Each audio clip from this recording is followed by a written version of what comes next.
I mentioned in a previous video that genotype determines phenotype. So remember that the genotype is the genetic makeup of an individual,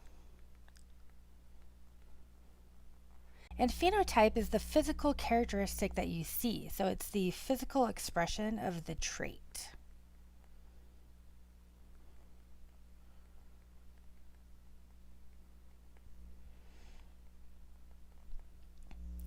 And if you recall, when it comes to genotype, there are three possibilities with regards to combinations of alleles that an individual can inherit.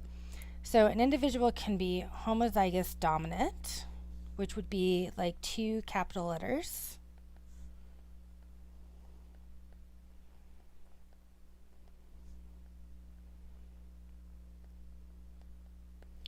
An individual can be heterozygous, which is where you have a dominant copy of an allele and a recessive copy of the allele.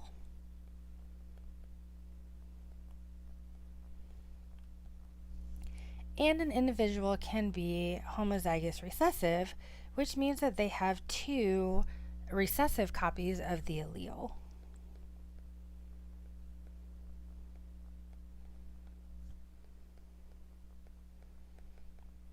Now we're going to talk about some different types of dominance. And so we're starting out with kind of the most straightforward type, which is something called complete dominance. And complete dominance means that the dominant allele is completely dominant over the recessive allele. So the reason why this is important really has to do with the heterozygous condition. So an individual that's homozygous dominant, the phenotype is going to be the dominant phenotype because that's the only option that's available. If an individual is homozygous recessive, the only option is for them to have the recessive phenotype.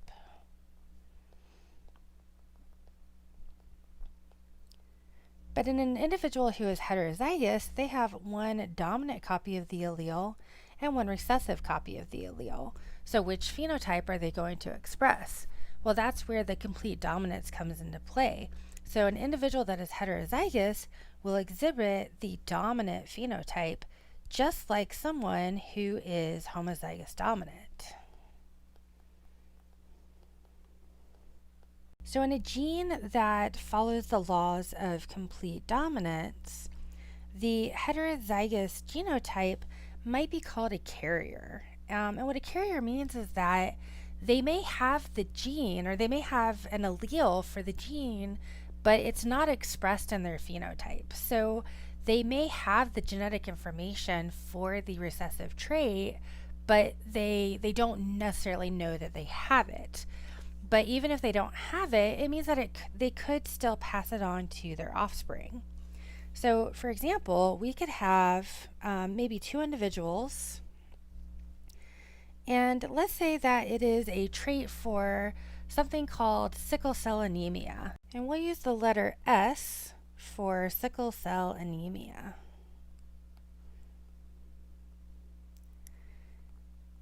Now, sickle cell anemia is a genetic disorder that can basically cause the red blood cells in an individual to, instead of being these kind of nice round circles like they're supposed to, the red blood cells actually take on kind of a sickle shape like this. And the problem with that is that it can actually clog up the small blood vessels in the body, and it can cut off oxygen flow and blood flow to some of the tissues, which can ultimately lead to like pain and tissue death, and ultimately the death of the individual. So it can be a really serious disease if it's not managed properly. So in the instance, there could be an individual who is heterozygous. So they might have a dominant copy of the sickle cell trait, which means that they're healthy. They do not have sickle cell anemia. But then they might also have a recessive trait or a recessive allele for sickle cell anemia. And it's this recessive allele that could potentially cause problems in their offspring. Now, let's say we had two individuals that got together and had a child. And let's say that both of those individuals were heterozygous for the sickle cell trait. So they're both heterozygous.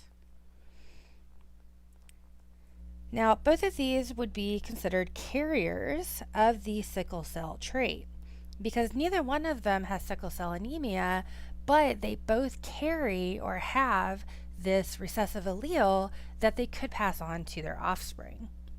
Now, if we were to do our Punnett square over here, and we could draw our eggs and sperm.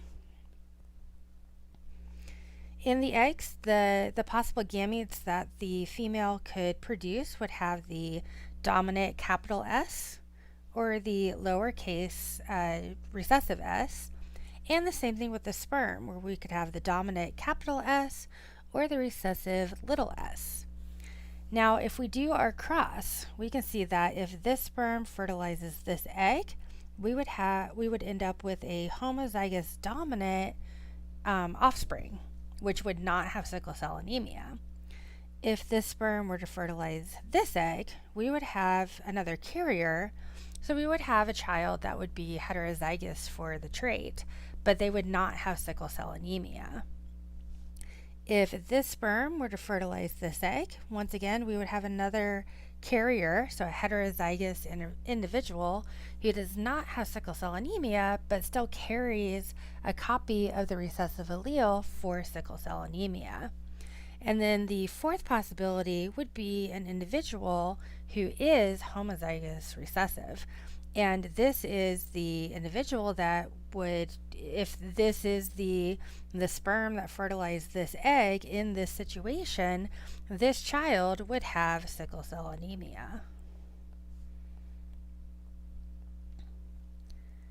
So essentially, if there are two individuals that are heterozygous for a trait that exhibits this complete dominance, if they have a child, they have a 25% chance of the child having the recessive trait or having the recessive phenotype. Not all genes follow the rules of complete dominance, though. So another option is something called incomplete dominance.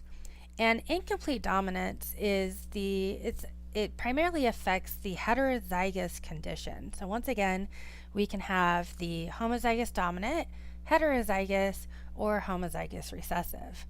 So let's take a look at flower color. So that's what we're kind of looking at over here in this picture. So in this situation, we have a capital R, which stands for red, which is the dominant phenotype.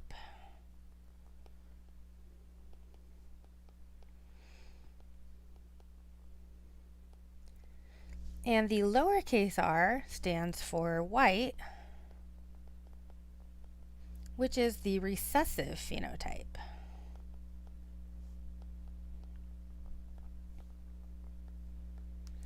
Now, if this gene followed complete dominance, okay, so this is what we talked about in the last slide.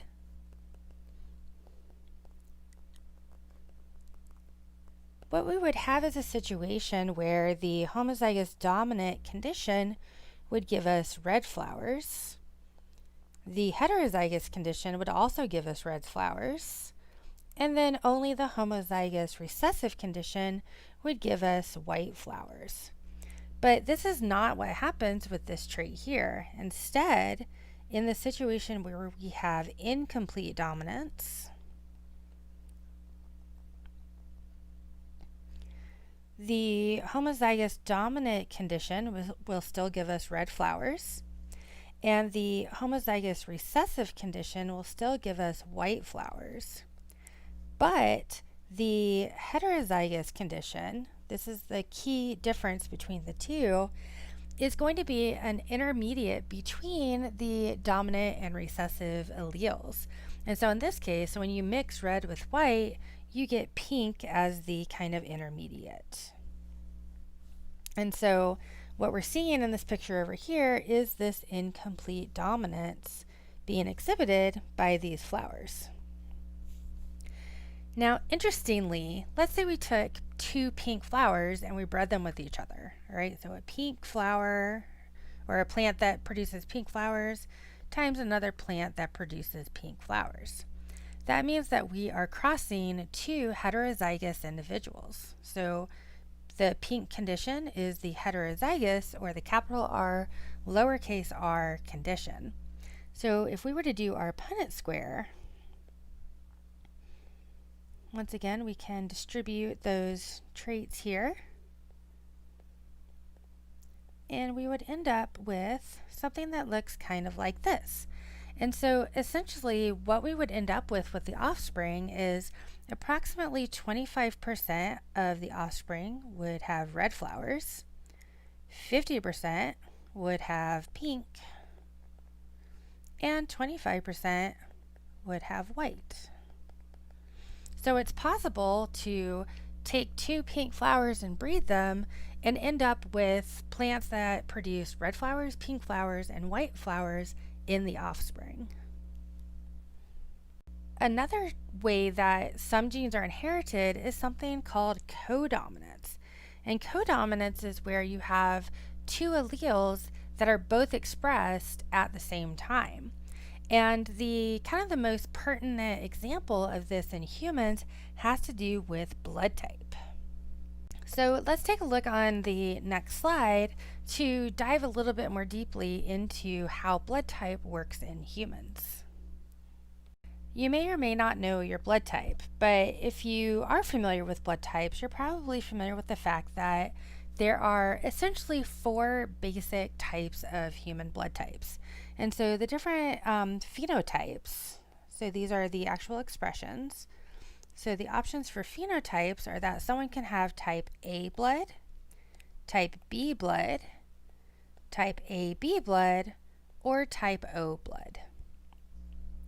Now, the alleles that exist for these blood types, we have an A allele, a B allele, and then we have an O allele. And I'm going to draw the O a little bit smaller than the A and B because A and B are both dominant. So in fact, they are codominant with each other. Whereas O is recessive to both A and B. So O is just a kind of a typical recessive allele. So what this means is that, remember, you have two alleles for every gene or every trait that you inherit. And so the possible combinations of alleles that an individual can have, so the possible genotypes, are as follows. So an individual can have two A alleles, an A allele and an O allele, two B alleles, a B allele and an O allele, an A allele and a B allele, and two O alleles. So there are essentially 6 different genotypic kind of combinations that can occur in humans for blood type. Now let's take a look at the corresponding phenotypes. So someone who has two A alleles is going to have type A blood. Someone who has an A allele and an O allele is also going to have type A blood. That's because the A is dominant to the O, and so the O is not really expressed. It's not really seen in the blood type. Someone with two B alleles would have type B blood. And someone with a B allele and an O allele will also have type B blood. Once again, that's because the B allele is dominant over the O allele. Now, the AB blood type is where this true codominance is kind of expressed. So if someone gets an A allele from one parent and a B allele from the other parent, they are going to have type AB blood. And then the only possible way for someone to have type O blood is if they receive an O allele from both parents. So the OO genotype is basically the homozygous recessive genotype for blood types. So now let's do a sample Punnett square to see what sort of combinations we can get when two people have a baby with regards to blood type. So we can start with maybe one parent has type AB blood and the other parent maybe has type O blood. If we do our cross, we can see that one individual would be type AO, so they would just be type A blood. Another individual would get a B allele and an O allele, so they would have type B blood. And then same thing with the other possibilities. So once again, we would have AO, so we would have type A blood, and BO, which would be type B blood. So in this cross, basically these two parents have a 50% chance of having a child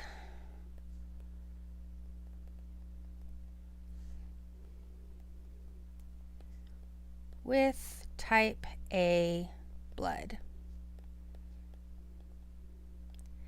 and a 50% chance of having a child with type B blood.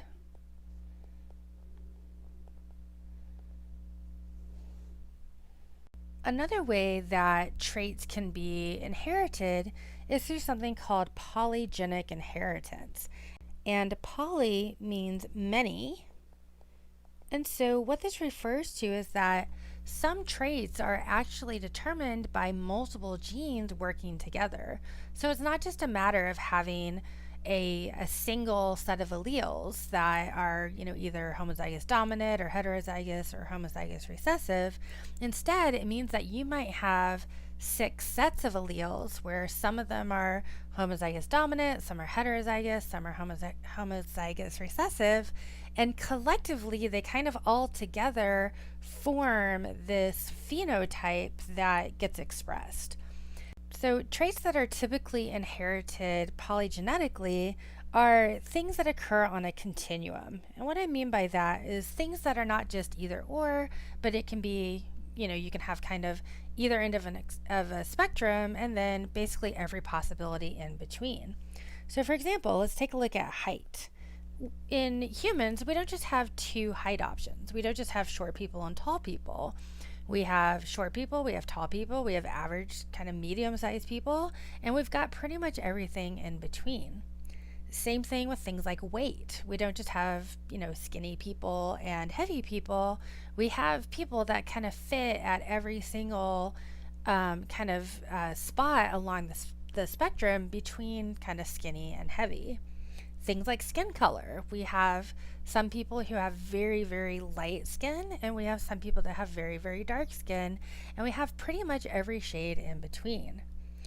Eye color is not just an either or. We don't just have brown eyes and blue eyes. We've got brown eyes, we've got blue eyes, we've got hazel eyes, we've got green eyes, we've got different shades of blue, etc., etc. So these are multiple traits that are kind of all working together to form this phenotype that you ultimately end up having expressed. An individual's environment can also affect their phenotype as well. So we typically call this kind of situation, we call it nature versus nurture. And nature refers to your genes, and nurture refers to your environment, which can include things like access to nutrition, how you're parented, so whether you had parents that raised you well, access to resources. And so you can think of things like skin color, for example. So your base skin color is determined by your genetics, but you can get a tan. So you can change your skin color due to exposure to UV light. So things like height and weight and intelligence, these are all things that are also influenced by your environment. So think about this kind of example here. So let's say that you have identical twins.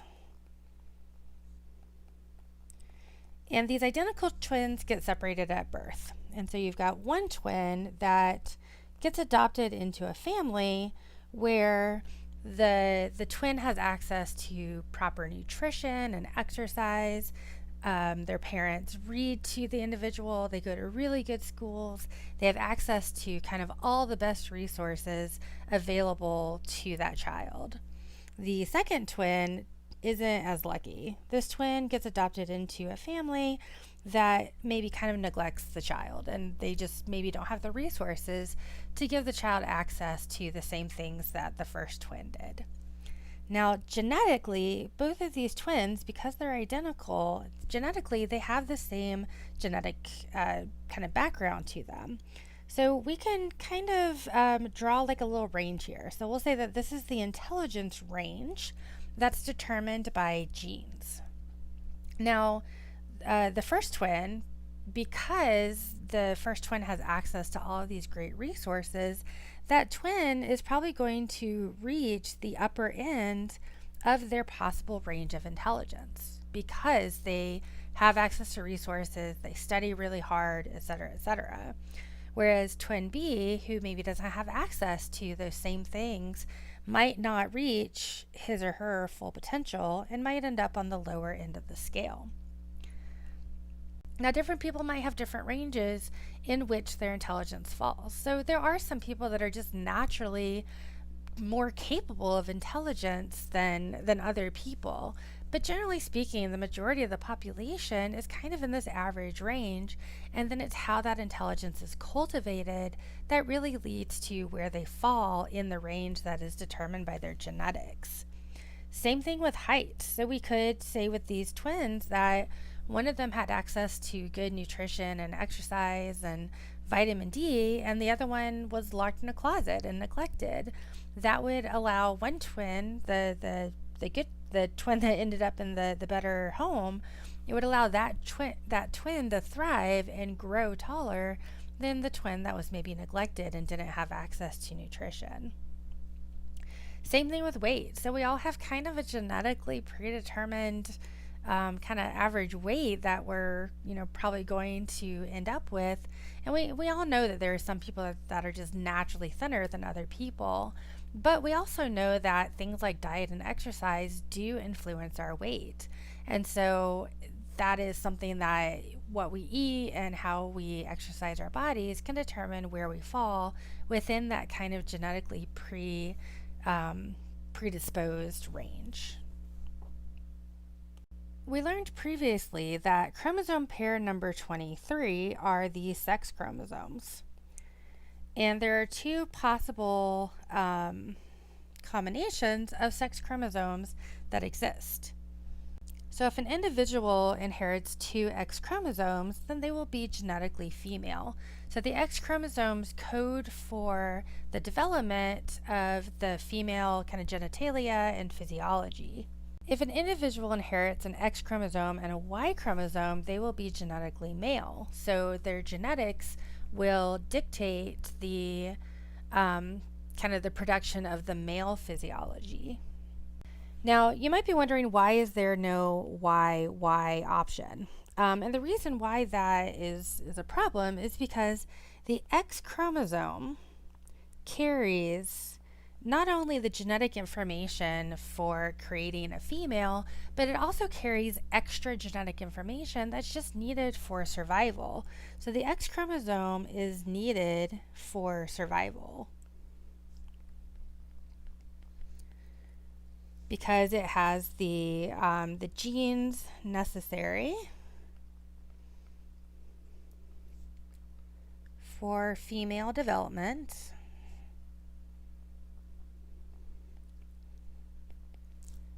But it also has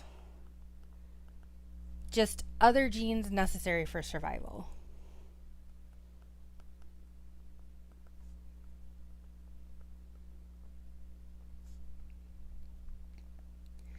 Now, the Y chromosome is significantly smaller than the X chromosome.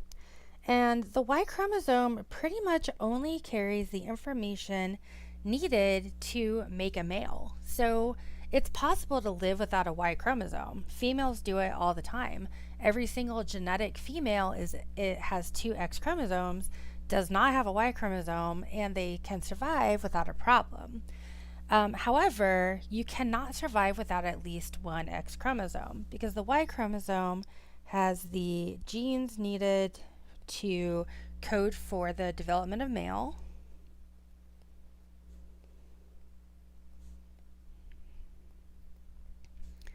But it's not truly homologous to the X chromosome, so it doesn't have those extra genes necessary for survival. So the YY condition is not compatible with life. And so the only options we have are male and female. Now, when it comes to genetic sex determination, we can do our Punnett square. And we can see that a mom, so a female, will contribute 2 X chromosomes. So each gamete, every single egg that's produced is going to have an X chromosome in it. However, in males, when it comes to sperm production, half of the sperm have an X chromosome and half of the sperm have a Y chromosome. So if we do our fertilization crosses, we can see that there is essentially a 50-50 chance of having a baby girl and a 50-50 chance of having a baby boy. So 50% chance of having a daughter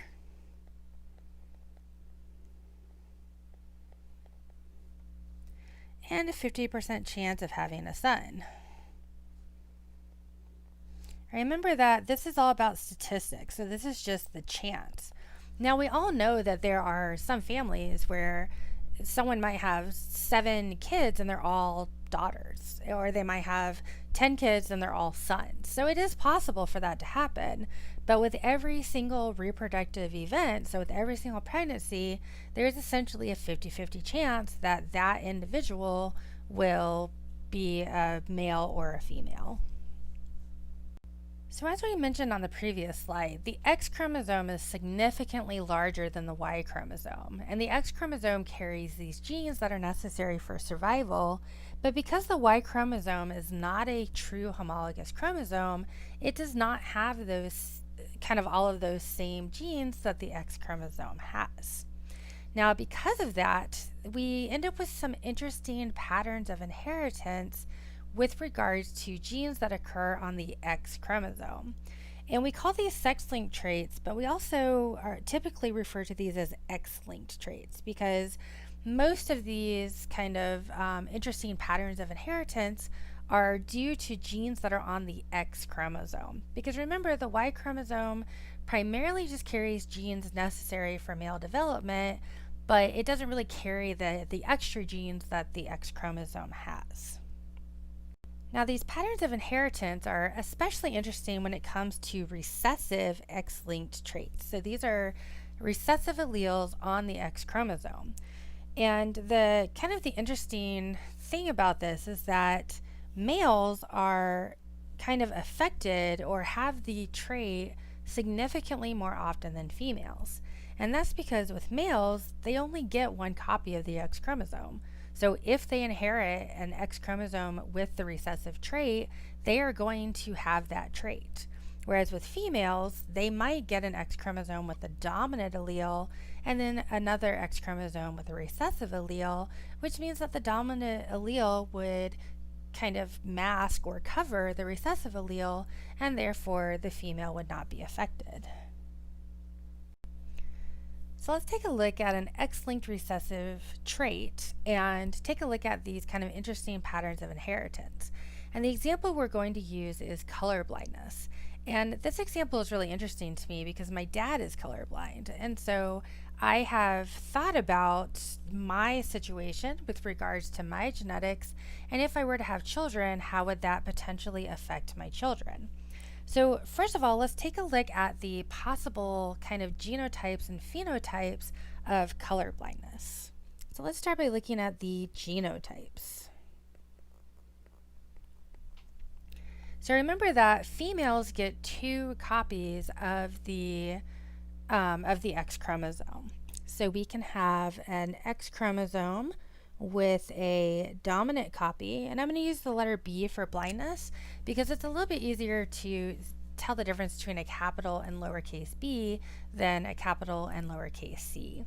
So we'll say that the first option is basically a female who is homozygous dominant for not having color blindness. And so we would have two X chromosomes, both with the dominant allele on it. And in this case, we would have a female with normal color vision.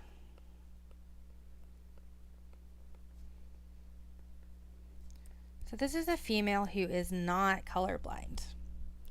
Another possible genotype would be basically the heterozygous condition, in which one X chromosome carries a dominant copy of the colorblindness trait, and the other X chromosome would carry a recessive copy. And in this case, we would have a female with normal color vision,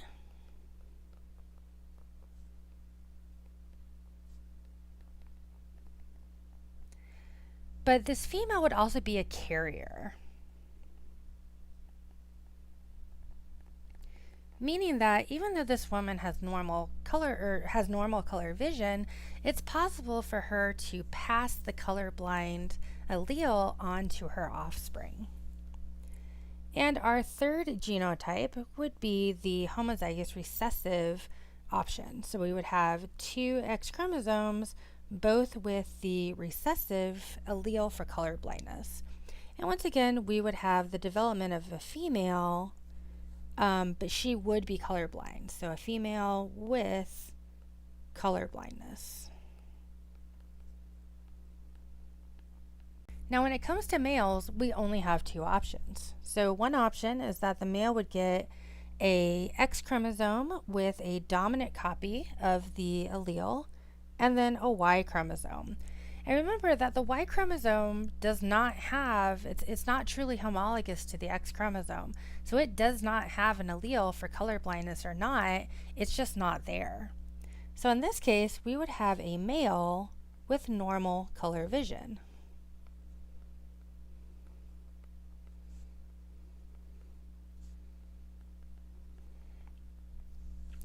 The other option would be an X chromosome with the recessive allele and the Y chromosome. And in this case, we would end up with a male with color blindness.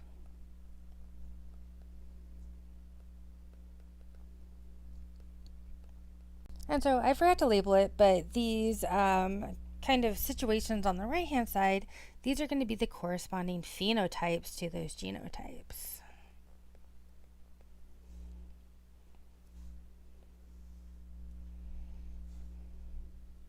So let's take a look at some patterns of inheritance associated with these X-linked recessive traits, once again using the example of color blindness. Now, let's take a look at my family. So I mentioned that my dad was colorblind, and my mom has normal color vision. So we can draw a Punnett square. And for my dad, I know that my dad's genotype has to be an X chromosome with the recessive trait, so a lowercase b, and then the Y chromosome.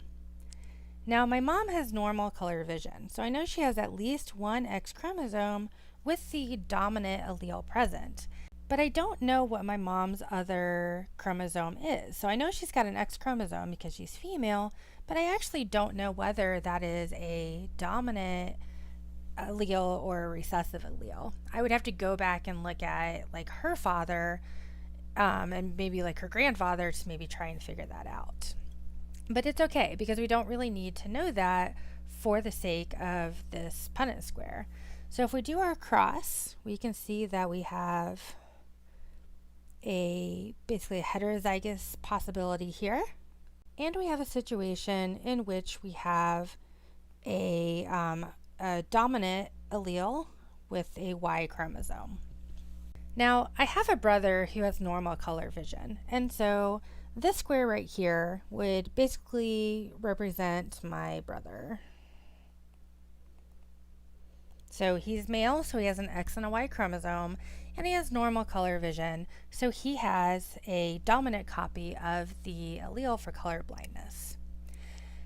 Now, that means that this would be me. And so I am female, so I have two X chromosomes, but I have to be a carrier. And the reason why that's the case, the reason why I have to be a carrier is regardless of what is happening over here, I had to get a dominant copy of the allele from my mom in order to have normal color vision, which I have.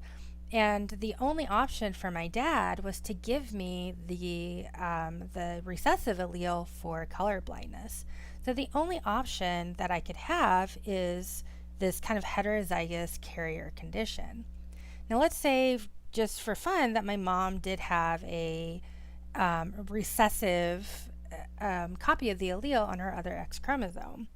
That would give us a condition in which there are two X chromosomes with the recessive allele, and this would be a female that's colorblind. So since I'm not colorblind, I know that this is not me, which means that I have to be a carrier for the color blindness trait.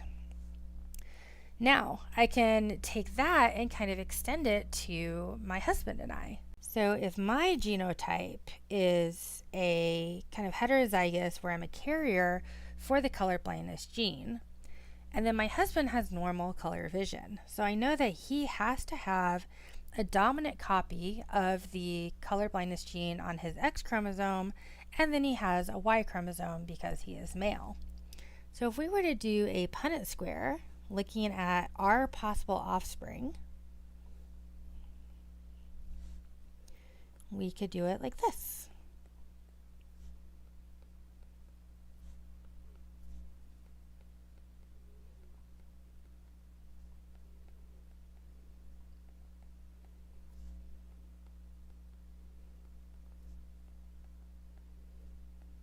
And so what we end up with in our kind of the possibilities of our offspring. So if we were to have children, what's the possibility that we would have a daughter who is colorblind, and what's the possibility that we would have a son that's colorblind? Now, first of all, we have to acknowledge that we've basically cut everything in half. So remember, with the other Punnett squares, each box was equal to 25%. But now we have a 50% chance of having female daughters and a 50% chance of having male sons. And so now each one of these boxes is essentially like 50%. So our probabilities for our children, so if we have a daughter, there's a 0% chance that she will be colorblind.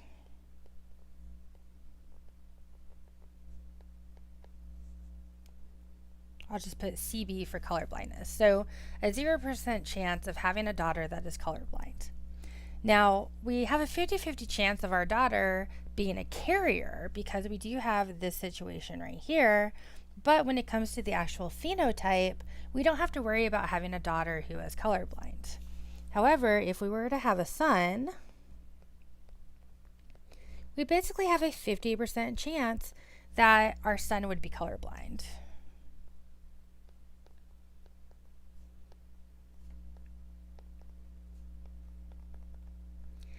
And if we had a son who was colorblind, it would be my quote-unquote fault because I would be the one providing that colorblind recessive trait on my X chromosome to my theoretical son.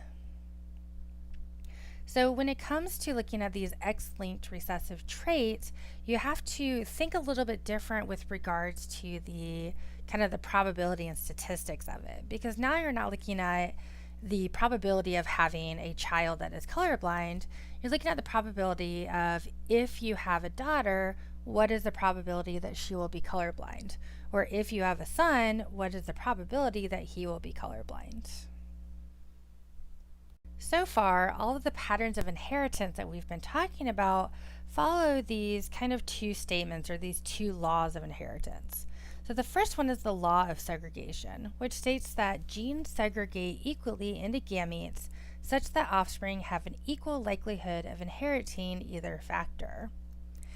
And then the law of independent assortment states that genes do not influence each other with regards to the sorting of alleles into gametes, and every possible combination of alleles for every gene is equally likely to occur.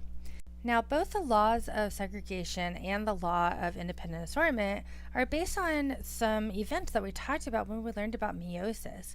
And specifically, these are events that are happening in the first round of meiosis, so during meiosis 1. So remember that during meiosis 1, the homologous chromosomes separate. And so we start out with this kind of one cell here that divides into two daughter cells. And remember, we're starting out with these kind of homologous chromosomes in the parent cell. So during segregation, what happens is that one homologous chromosome is going to separate into one of the new cells, and the other one is going to separate into the other new cell. And so what this means is that there's an equal chance of the gametes ending up with one or the other homologous chromosome. So there are basically two homologous chromosomes. One cell's going to end up with one homologous chromosome, and one's going to end up with the other. And the side that each one goes to is random, and that actually kind of pairs up with the second law, the law of independent assortment, meaning that we could have a situation in which the second chromosome separates similar to the first chromosome. But we could end up with an alternate kind of situation on either end here, in which we could end up with a situation where the first set of homologous chromosomes separates in one direction, and the second one separates in the other direction. So basically what this means is that whatever happens with homologous chromosome pair number 1 does not influence what happens with homologous chromosome pair number 2. So if homologous chromosome pair number 1 separates in, the direction indicated, it doesn't matter what happens with the second set here. The second set could separate in the same direction, or it could separate in a totally different direction, and we could end up with this kind of shuffling of all of these chromosomes. So when we draw our Punnett squares, we assume that these genes are assorting independently and segregating independently, which is why we can take an individual who, let's say, is heterozygous, and we can say that half of their gametes are going to have the dominant allele and half are going to have the recessive allele.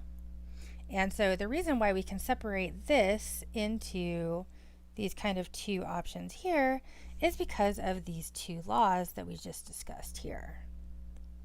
Now, I've learned in my life that there's almost always an exception to every rule, and that is the case when it comes to the laws of segregation and independent assortment, because we know that chromosomes don't just carry one gene. So a single chromosome can carry hundreds to thousands of genes on it. And so whatever genes are on that same chromosome are actually known as linked genes. And these are genes that are more likely to be inherited together, because when that chromosome moves into a gamete, all of those genes on that chromosome are going to go with it into that gamete. And so these linked genes kind of violate this law of independent assortment. And we all know that there are certain characteristics that seem to be inherited together fairly often. So for example, we can take a look at things like hair color, skin tone, eye color, etc. So for example, people that have pale hair or like blonde hair typically have paler skin and lighter colored eyes, whereas people with dark hair typically have darker skin and darker colored eyes. And then people with red hair tend to be fair-skinned, oftentimes with freckles, and oftentimes with lighter colored eyes as well. So these are examples of genes that exist on the same chromosome, and so they're inherited together. So for example, if we look at our kind of our picture here, we've got these genes A, B, and C. And let's say that gene A is for hair color, gene B is for skin color, and gene C is for freckles or something like that. So it means that these traits are most likely going to be inherited together. But if you remember, when we talked about meiosis, we talked about something that happens in prophase 1 of meiosis. And we talked about that situation known as genetic recombination.